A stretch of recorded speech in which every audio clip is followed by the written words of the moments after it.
오시면, 교회에 오면요, 특히 저 같은 목사가 대체적으로 보통 좋은 말을 많이 하나요? 나쁜 말을 많이 하나요?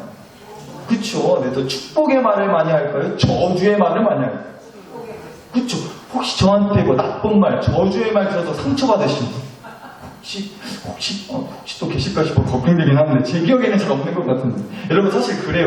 제가 사실은 저랑 같이 사는 여자한테도 사랑한다는 말을 이제는 좀 많이 안 하게 되더라고요. 사랑은 하는데. 그런데 여러분한테는 매 설교 시간마다 사랑하는 나사렛 교식고요, 사랑하는 나사렛 교식고요, 이런 얘기 하지 않냐고요. 거기다가 여러분을 위해서 축복합니다, 기도합니다. 여러분, 이런 얘기 전화 여러분한테 하지. 솔직히 우리가 어디 가서 그런 얘기를 들을 수가 있겠어요. 그러니까 혹시라도 제 말에 상처받으신 분들이 혹시라도 계시다면 마음 풀어주시라는 거 제가 지금 생생내고 있어요. 여러분한테 그렇게 사랑의 마음을 표현하고 있다는 거. 그러니까 아무튼 꼭 그런 마음으로 은혜롭게 들어주셨으면 좋겠다는 거예요. 그런데 여러분, 우리가 한번 생각해보자는 겁니다. 교회가 이제 우리가 이렇게 다니고 또 신앙생활을 하면서 이제 오고 가게 되는 이 교회가 실은요, 사실 그런 것 같아요. 내가 듣기 좋은 말, 내가 들었을 때 기분 좋은 말, 흐뭇하고 내 기분이 뭔가 흐뭇하고 만족스럽고 막 그런 좋은 기분 좋게 해주는 말만 쏙쏙 골라서 해주는 데는 아니라는 얘기예요. 교회는 그런 곳이, 내가 듣고 싶은 말만 들을 수 있는 곳이 아니라, 정확히 얘기하면 교회는요, 예수님이 머리 되시고 주인 되시기 때문에 그 예수님이 나한테 하시는 말을 들으려고 모이는 것이 저는 교회라고 믿습니다. 당연히 그렇죠. 근데 여러분, 내가 듣고 싶은 말, 그럼에도 내가 듣고 싶은 말, 내가 원하는 말만 듣겠다고 하면요, 그러면 교회에 와서 옹팡 시험 들게 되는 것 같아요. 어째서 그런 말을 하냐고. 어째서 내가 듣기 싫은 얘기를 했었냐고. 아니, 그런 얘기 말고 내 인생에, 우리 가족에, 우리 인생에 실제적인 도움이 되는 그런 얘기나 좀 해주라고. 위로의 말, 축복의 말만 해주라고. 여러분, 혹시라도 그런 마음만 있다면요, 어떤 말이든 간에 일단 은혜를 받기 전에 솔직히 내 안에서 검사를 하게 돼요. 평가를 하게 된다는 거죠. 이 말은 나랑 안 맞는 말, 이 말은 지금 내 현실과 아주 동떨어져 있는 말, 이 말은 지금 내 기분에 안 맞고 내 기분을 나쁘게 하는 말. 무슨 검사표 같은 거 하나 들고서요, 내 마음에 들면 동그라미, 내 마음에 안 들면 X표 크게 치고 줄 짝짝 그어버린다는 거예요. 근데 여러분, 생각해보자고요. 말이라는 게 그래요. 말이라는 게 참 간사하다는 겁니다. 말처럼 사람 마음 홀리기 쉬운 게 없고요, 또 말처럼 사람 마음에 배신감 느끼게 하는 것도 없는 것 같아요. 한번 예를 들어서 여러분이, 만약에 여러분 딸이 시집을 간다고, 예비사이라고 남자를 소개시켜 주려고 하는 거예요. 여기 오늘 나오신 가정 여러분들은 다 이제 딸 시집 보내셨으니까 해당이 안 되겠지만, 만약에 여러분 딸이 시집을 간다고 하면서 이제 결혼할 남자라고 이제 소개시켜 주겠다고 하면서 이런 얘기를 하는 거죠. 엄마, 이 오빠가, 자기보다 나이가 많은 거예요. 이 오빠가 평생 나만 사랑한다 했어, 엄마. 내 손에 물 한 방울 안 묻혀준다고 했어, 엄마. 딸내미가 감히 있다고 소리를 했다고 한번 상상해보세요. 어떤 마음이 들 것 같으세요? 아이고, 그랬어. 우리 딸이 아주 천사 같은 남자를 만나네. 아이고, 할렐루야다야. 엄마가 너무 기분 좋다. 이렇게 생각하시겠어요? 솔직히? 정신 차려, 이년아. 네 아빠도 엄마 꼬실 때 그따구 소리 했어. 그런데 지금 엄마 보라고. 엄마 손에 꼬라지를 보라고. 엄마 손에 물 한 방울 안 묻히고 사냐고, 지금. 네 아빠는야, 손에 물 한 방울 안 묻혀주기는커녕 생전 고무장갑도 한 번 안 썼다고 그러더라고. 남자 말에 속하지 말라고. 꼬실 때는 뭔 말을 못하냐고. 아직도 이렇게 남자 보는 눈이 없어가지고 엄마 꼴 날라고 주냐고 막 그렇게 승질을 한바탕 내실지도 모르겠어요. 혹시라도 제 아내가 이제 나중에 저희 딸내미들한테 하는 소리가 될지 모르겠는데, 부디 여러분 얘기는 아니기를 간절히 바라는데, 표정 보니까 아닌 건 아닌 것 같네요. 심심한 소리를 말씀을 드리겠고요. 그러니까 여러분, 제가 드리고 싶은 말이 요지는 뭐냐면, 사람이 하는 말이 그렇게나 간사하다는 겁니다. 당장은 내게 듣기 좋은 말처럼 들릴 수 있어요. 그래서 나를 혹하게 만든다고. 사기꾼들 사기치려고 말하는 거 보세요. 아주 기깔나게 잘하잖아요. 사람 혹하게 만들어가지고 아주 그냥 사람 마음을 흔들어놔서 통장에 있는 돈 싸그리다 갖다 바치게 만들지 않냐고요. 말이라는 게 그렇다. 내가 당장 듣기 좋은 말이다 싶으면요, 그 말에 우리가 홀라당 뒤집어진다고. 그런데 어때요? 내 기분 좋게 해줬던 그 말이 나를 평생토록 영원토록 지켜주지 않는단 말이에요. 계속 그렇다고 기분 좋게 해주지는 않는다는 거죠. 좀만 상황이 안 좋게 흘러가잖아요. 그 말에 배신감을 느끼게 되고요. 그 말에 상처받게 된다는 거예요. 그러니까 이 말이라는 게 참 간사하다는 겁니다. 내 기분 좋게 해주는 말이라고 해서 그게 진짜로 나한테 좋은 게 아닐 수 있다는 얘기예요. 그래서 말씀드리는 거예요. 교회 와서까지 내가 듣고 싶은 말만 듣기 원한다? 내 기분 좋게 해주는 말만 해라? 교회 와서까지요? 여러분, 그러면 교회 와서 단번에 시험 들 수밖에 없단 말이에요. 상처받게 돼요. 처음에는 내 기분에 좋은 말 하는 것 같으니까 마음에 들 수 있어요. 처음엔. 그런데 어떻게 매번 내 기분에 딱딱 맞춰서 내가 듣기 좋은 소리만 할 수가 있겠냐고요. 어떨 때는요, 그냥 그 말 하나, 단어 하나 꼬투리 잡아가지고요, 그 단어 하나가 내 마음에 탁 걸려가지고 아주 그냥 튕겨져나요. 거슬리게 들릴 때가 있단 말이에요. 그러면 가시가 팍 돋아나는 거예요. 아니, 어떻게 저런 말을 할 수가 있냐고 시험 들고 상처받는다고요. 똑같은 얘기를 들은 다른 사람들은 아무도 문제 삼지 않고 다 은혜롭게 들었는데 나는 그 말 하나 가지고 이리 꼬고 저리 꼬고 까비 꼬듯이 꼬아가지고 막 어떻게든 그 말에 상처받을 작정과 각오를 하면서 상처를 창조해내요. 그 말 하나 가지고. 그러니까 여러분, 우리가 좀 먼저 이걸 알자는 거예요. 교회는요, 내가 듣고 싶은 말을 들으려고 있는 데가 아니라는 거예요. 마찬가지로 교회는요, 목사가 하고 싶은 말을 어거지로 성도님들께 막 세뇌하듯이 그렇게 말하는데도 당연히 아니죠. 교회는요, 이 교회의 주인 되시는 주님께서 우리에게 들려주고 싶은 말을 우리가 잘 듣기 위해 모인 곳이라고요. 예수님도 그러셨잖아요. 베드로한테, 제자 베드로한테. 유명한 성경 말씀이니까 하루는 예수님이 제자들한테 이런 얘기를 하셨다는 거예요. 한번 말씀 볼게요. 마가복음 8장 31절입니다. 인자가, 예수님이 이제 제자들에게 하시는 말씀이에요. 인자가, 예수가 많은 고난을 받고 장로들과 대제사장들과 서기관들에게 버림받아 죽임을 당하고 3일 만에 살아나야 할 것을 비로소 제자들에게 가르치셨다는 거예요. 예수님께서 그러니까 제자들한테 내가 앞으로 죽게 될 거고 3일 후에 다시 살아날 거다. 앞에 이제 나중에 스케줄을 다 미리 얘기해 주신 거예요. 그랬더니 그 말을 듣고 있던 제자 중에 베드로라고 하는 사람이 더러 감히 예수님한테 화를 냈다는 거예요. 32절, 33절입니다. 드러내놓고 이 말씀을 하시니 베드로가 예수를 붙들고 항변하매 예수께서 돌이키사 제자들을 보시며 베드로를 꾸짖어 이르시되 사탄아 내 뒤로 물러가라. 네가 하나님의 일을 생각하지 아니하고 도리어 사람의 일을 생각하는도다 라고 하셨대요. 일단 베드로가 예수님이 하는 얘기가 자기 마음에 안 들었던 거예요. 자기 귀에 거슬렸던 거죠. 예수님 얘기가. 아니 예수님 어떻게 우리를 놔두고 죽으신다는 얘기를 할 수 있습니까? 아니 그런 재수없는 소리 부정타는 소리 하지 마세요. 우리가 어땜시 가족이고 직장이고 다 내팽개치고 여태까지 예수님 따라왔는데요. 예수님이 갑자기 팍 죽어버리시면 우리는 어쩌라고. 한순간에 우리 개털되는데 이런 마음 때문에 승질이 나서 베드로가 예수님한테 한 소리 낸 건지 모르겠어요. 승질을 낸 건지 모르겠는데 여하튼 베드로가요, 자기가 듣고 싶은 말이 아니면 자기가 듣고 싶은 말이 아니면 은혜를 못 받았던 거예요. 자기가 듣고 싶은 말이냐 아니냐가 중요했다는 거죠, 베드로한테는. 그런데 그랬더니요, 예수님이 뭐라고 베드로를 혼내셨어요? 사탄아 내 뒤로 물러가라. 네가 하나님의 일을 생각하지 않고 사람의 일을 생각했구나 라고 몰아셨단 말이에요. 일단 한번 생각해 보도록 하죠. 여러분, 저는 이 말씀 다시 보는데 사실 베드로 편에 좀 서게 되더라고요. 왜냐하면 베드로가 그렇게까지 잘못한 것 같지는 않다는 생각이 좀 들더라고요. 사탄 소리를 들을 정도로 그렇게까지 베드로가 큰 잘못을 한 건가 싶더라는 겁니다.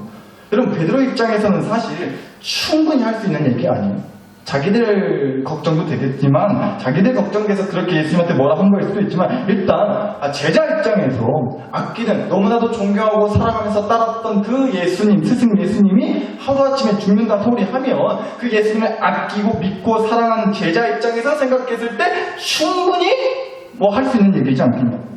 내가 사랑하는 누군가가 갑자기 죽는다 소리 하는데 막 좋아하고 기뻐하고 아무렇지 않다는 사람이 어디 있겠냐는 겁니다. 그러니까 자기들 앞날에 대한 걱정 때문이 아니더라도 베드로가요, 예수님을 너무 사랑해가지고 아끼는 마음에 예수님한테 죽지 마세요, 예수님 그런 말씀, 죽는다는 말씀하지 마세요, 아니 좀 그렇게 얘기할 수 있는 거 아니냐고요, 제자 입장에서. 여러분, 제가 만약에요 이번 주일날 광고 시간에 이렇게 광고를 한다고 해볼게요. 깜짝 광고 하나 하겠습니다. 제가요 조만간 죽습니다, 천국에서 봅시다 라고 그렇게 얘기를 한다고 했을 때 여러분, 그래요? 천국에서 봅시다 그럼 이렇게 얘기하시겠어요? 그렇게 얘기하실 것도 같네. 반응들을 보면 좀 놀란 척이라도 해주시고 슬픈 척이라도 해주실 거라고 믿어요. 여러분만 믿고 여러분 믿고 이번 주일날 그렇게 강구 한번 해보도록 하겠습니다. 근데 여러분 말도 안 되는 소리잖아요. 사실 농담으로라도 하면 안 되는 얘기예요. 죽는다는 소리. 그러니까 베드로 입장에서는요, 예수님이 죽는다? 이런 소리를 하면 당연히 좋게 들릴 수가 없죠. 제자 입장에서 너무 슬퍼하지 않고 너무 아무렇지 않아 하면 예수님도 좀 서운해하실 것 같지 않아요? 그러니까 저는 베드로의 반응이 한편으로는 그래서 좀 이해가 되기도 하더라는 겁니다. 근데도 우리가 이걸 보자는 거예요. 베드로가 뭐 그렇게 예수님한테 뭐라 했고 안 했고 그 얘기 떠나서 그 베드로의 반응에 대해서 예수님의 지적이 정확히 어땠는지를 보자는 거예요. 예수님이요, 야 베드로, 하여튼 너는 그렇게 분위기에 파악 못하고 설치지 말고 가만히 있어야 내가 다 생각이 있어서 그런 거니까 아이 가만히 있어 라고만 뭐라고 하셨다면 뭐 넘어가겠는데, 예수님이 정확하게 이런 이유 때문에 베드로한테 화내셨다는 거예요. 다시 보시면 예수께서 돌이키사 제자들을 보시며 베드로를 꾸짖어 이르시되 사탄아 내 뒤로 물러가라. 여기 중에요, 네가 하나님의 일을 생각하지 않고 도리어 사람의 일을 생각한다 라고 하셨다는 거예요. 그러니까 예수님이 화가 나신 정확한 이유는 저는 이거였다고 보는 거예요. 물론 예수님도 아시긴 했겠죠. 자신이 죽는다는 얘기를 제자들한테 하면 제자들이 너무 놀라고 당황스러워할 거란 걸 예수님이 왜 모르셨겠어요. 자기들 앞날에 대한 걱정과 불안한 마음 때문에 베드로처럼 예수님한테 막 따질 수도 있을 거라고, 서운한 마음도 이해되지 않는 마음, 예수님이 허튼 소리 하실 분은 아니란 거 다 아니까 죽는다는 소리에 정말 우리 이제 어떻게 하면 좋냐고 믿고 싶지 않은 그런 복잡한 마음을 쏟아낼 거라는 걸 예수님이 당연히 아셨겠죠. 그러니까 단순히 그냥 베드로가 예수님한테 싸가지 없이 건방지게 대들고 화냈다는 이유로 예수님이 베드로한테 사탄아 물러가라 이렇게까지 세게 뭐라 하신 건 아니고요. 정확한 이유는 뭐냐면 이거라는 거죠. 베드로가요, 하나님 수준에서 말을 듣지 않고 사람 수준에서 말을 들었다는 거예요. 예수님이 그것 때문에 사탄 소리까지 하면서 베드로한테 뭐라 하셨다는 거죠. 그러니까 여러분, 우리 주님은요, 사람 수준에서 말을 듣고 사람 수준에서 그 말을 이해하고 사람 수준에서 옳다 아니다, 맞다 아니다, 사람 수준에서 듣기 좋아하는 말, 이해가 되고 납득이 가는 말, 그걸 안 좋아하신다는 거예요. 아니 싫어하시는 정도가 아니라 그건 사탄의 생각이다라고까지 뭐라 하신다라는 거죠. 그래서 말씀드렸던 거예요. 교회에 와서 신앙생활하면서 하나님을 믿는다고 하면서요, 내가 듣고 싶은 말, 내 수준에서 기쁘고 만족스럽고 흐뭇한 말만 들으려고 하면 안 된다는 거예요. 교회를 다니고 신앙생활, 하나님을 믿는다고 하는 것은요, 하나님 내 수준이 아니라 하나님 수준에서 어떤 일을 하시겠다는 건지, 하나님 수준에서 어떤 계획과 그림과 뜻이 있다는 건지를 들으려고, 그걸 듣기 위해서 길을 쫑긋 세우고 사는 게 신앙생활이라는 거예요. 베드로가 예수님한테 사탄 소리까지 들어가면서 아주 직살나게 혼났다는 그 사건을 통해서 우리는 바로 그 교훈을 얻을 수 있어야 된다는 겁니다. 사람 수준이 아니라 하나님 수준에서 들을 수 있어야 된다. 하나님 수준에서 생각할 수 있어야 된다. 내가 기분 좋고 내가 듣기 편한 말, 좋은 말을 가지고 따질 것이 아니라 하나님이 어떤 뜻이 있어서 이런 말씀을 하실까를 따져야 된다. 이걸 우리가 좀 교훈 삼아야 되겠다는 거예요. 그런데 제가 여기까지 설교 쓰고 나서 또 제 안에서 뺀질거리는 질문 하나가 쓱 올라오더라고요. 근데 하나님, 우리가 어떻게 하나님 수준으로 말을 들을 수가 있겠습니까? 솔직히. 왜요? 우리는 사람이잖아요. 사람이니까 사람 수준에서 말을 들을 수밖에 없죠. 사람이니까 사람 수준에서 듣고 싶은 말, 사람 수준에서 들으면 기분 좋은 말, 사람 수준에서 납득할 수 있는 말을 하셔야지. 어떻게 사람이 하나님 수준에서 말을 듣고 하나님 수준으로 생각을 하고 하나님이 다 이런 뜻과 계획이 있으셔서 이렇게 말씀하시는 거다 라고 알아볼 수가 있겠습니까? 우리는 사람인데 평상시엔 벌레만도 못한 사람 죄인님이 용서해 주시라고 막 그렇게 빌다가도 이제는 사람이라는 걸 핑계로 무기 삼게 되더라고요. 사람이니까 사람 수준에서 말을 들을 수밖에 없죠 라고 따지게 되더라는 겁니다. 참 못난 거죠. 제가 그렇다고요. 그런데 여러분, 솔직히 좀 그런 마음 들지 않으세요? 우리가 아무리 난다긴다는 대단한 믿음의 사람이라고 해도요, 교회에서 방국계 낚인 지 십수년, 수십 년 된 사람이라고 해도요, 여하튼 우리는 사람이에요. 그렇죠? 사람이란 말이에요. 따라서 우리는 결국 사람 수준에서밖에 말을 들을 수밖에 없어요. 사람 수준에서 기분 좋은 말이나 해달라고 할 수밖에 없다고요. 하나님 수준에서 무엇이 어렵고 복잡한 얘기하지 마시고 그게 다 하나님이 이런 깊은 뜻과 어떤 계획이 있어서 이렇게 말씀하시는 거다. 아니 그런 얘기 하지 마시고 적당히 사람 수준에서 듣기 좋은 축복의 말씀 해주시고 적당히 사람 수준에서 만족할 만한 위로와 격려의 말씀 해주시라고. 사람 수준에서 우리가 그렇게 바라게 된다고요. 왜요? 사람이니까요. 그런데도 이 말씀 드리고 싶은 거예요. 그렇게 우리가 사람 수준에서만 말을 들으려고 하잖아요. 그러면 우리는 사람 수준에서밖에 생각할 수가 없어요. 그래서 사람 수준의 생각만 하잖아요. 하나님 수준의 역사는 꿈도 못 꾸는 거예요. 하나님 수준의 기적은 상상도 못하게 된다고요. 사람 수준에서만 생각하면. 지난 주일날 말씀드렸잖아요. 개천에서 용난다. 우리가 생각하는 사람 수준에서 생각하는 용은 뭐예요? 이 땅에서 잘 먹고 잘 살고 잘 되는 거 정도예요. 그게 딱 사람 수준의 생각이라고. 그런데 하나님의 수준에서 봤을 때는 우리가 생각하는 그 수준, 뭐 이 땅에서 잘 먹고 잘 살고 잘 되는 거, 그거 보시면 고작, 꼴랑, 겨우, 에게 이 땅에서 잘 먹고 잘 살고 잘 되는 거, 하나님의 수준에서는 그렇게 여겨진다는 거예요. 하나님 저 이 땅에서 이렇게 살게 해주세요. 이 땅에서 이거 되게 해주세요. 우리 새끼들, 남편, 아내, 우리 가족들 이 땅에서 이렇게 만들어주세요. 물론 이런 기도도 하나님의 허투루 들으지는 않으실 거라고요. 그런데 하나님의 수준에서는 그런 기도 들으면 에게 고작 겨우 꼴랑 그렇게 반응하실 거라고요. 왜요? 말씀 보니까 그래요. 고린도후서 4장 18절 보시면 우리가 주목하는 것은 보이는 것이 아니요 보이지 않는 것이니 보이는 것은 잠깐이요 보이지 않는 것은 영원함이라 라는 말씀이 있어요. 그리고 5장 1절도 함께 보시면 만일 땅에 있는 우리의 장막집이 무너지면 하나님께서 지으신 집 곧 손으로 지으신 것이 아니요 하늘에 있는 영원한 집이 우리에게 있는 줄 아느니라 라는 말씀이 있어요. 그러니까 무슨 얘기냐, 하나님의 수준은요 사람의 수준에서 보이는 것을 뛰어넘는 영원한 것이 하나님의 수준이라는 거예요. 그리고 그 영원한 것은 무엇이냐, 다름 아닌 영원히 무너지지 않는 하나님 나라의 집, 하늘나라의 집, 바로 천국집. 그 천국 집문서, 천국 땅 문서 주신다는 게 하나님 수준이라고요. 그래서 여러분, 하나님 수준에서, 우리가 하나님 수준에서 말을 듣고 하나님 수준에서 생각할 때 비로소 이 땅의 수준에 헐떡거리지 않을 수가 있다는 거예요. 그래야 사람의 수준에서 듣기 좋네 안 좋네 마음에 듣네 않는데 이런 평가와 어떤 검사에서 벗어날 수가 있어요. 하나님 수준에서 말을 듣고 하나님 수준에서 생각할 때. 왜요? 하나님 수준은 이 땅에 제한되어 있지, 이 땅에 가둬져 있지 않기 때문에 그래요. 하나님 수준. 우리가 그 하나님 수준에서 생각해야 이 땅의 수준에서 자유로워지고 벗어날 수가 있다는 겁니다. 그런데 여러분 거듭 말씀드리지만 우리는 사람인지라 하나님 수준에서 말을 듣고 생각할 수가 없어요. 그래서 우리에게 로마서 8장 말씀해 주신 거예요. 로마서 8장 5절 6절 다시 보실게요. 육신을 따르는 자는 육신의 일을, 영을 따르는 자는 영의 일을 생각하나니 육신의 생각은 사망이요 영의 생각은 뭐예요? 생명과 평안이니라 라고 했어요. 여러분 이 말씀에서 육신의 생각과 영의 생각 이런 얘기 나와요. 그러니까 오늘 설교를 얘기하자면 육신의 생각은 뭐예요? 사람 수준에서 하는 생각을 얘기하는 거예요. 그리고 영의 생각은요 하나님 수준에서 하는 생각을 얘기하는 거예요. 그런데 우리가 이거 기억하라는 겁니다. 육신의 생각, 그러니까 사람 수준의 생각은요 사망의 기운, 사망의 생각을 가져다 준다는 거예요 우리한테. 반대로 그러나 영의 생각, 하나님 수준의 생각은요 우리에게 생명의 기운, 평안의 생각을 가져다 준다는 겁니다.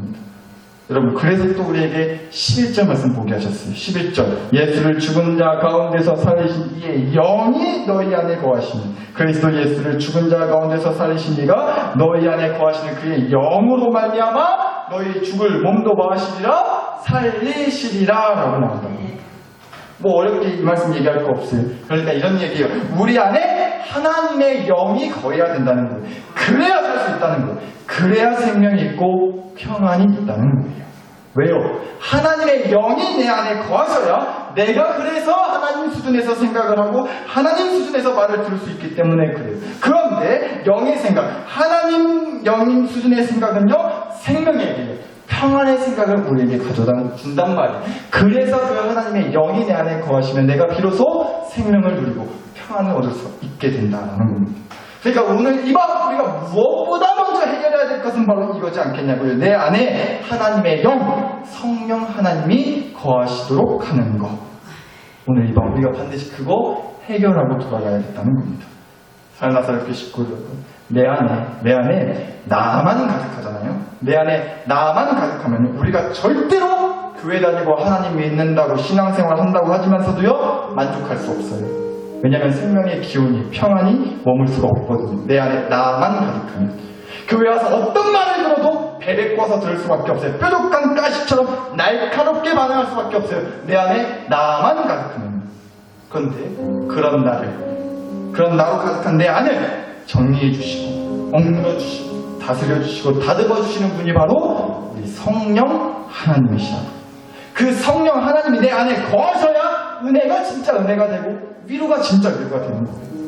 그러니까 여러분 오늘 이 밤 우리가 해야 되는 기도는요 이 기도했으면 좋겠어요. 하나님 제가 원하는 말을 듣게 해주세요. 제가 원하는 그 일을 이루어 주세요. 그 기도는 잠깐만 뒤로 미루시고요 먼저 우리가 이 기도하시자고요. 하나님 먼저 내 안에 성령 하나님이 거하시게 해주세요. 그래서 어떤 말을 들어도 어떤 얘기를 들어도 내 안에 거하시는 성령 하나님의 필터를 걸쳐서 은혜로 들리게 해주시고 위로로 들리게 해주시고 깨달음으로 들리게 해주세요. 내 안에 거하시는 그 성령 하나님의 필터를 거쳐서 하나님 수준에서 듣고 하나님 수준에서 생각하게 해주세요. 여러분 우리가 정말로 이 기도를 품고 산다면요 그래도 으쌰으쌰하고 살아갈 힘을 얻을 수 있을 거라고 믿습니다. 그러면 정말로 내 안에 평안이 찾아오고요 사망의 기운이 생명의 기운으로 바뀌게 되는 놀라운 역사를 경험하게 될 줄 믿습니다.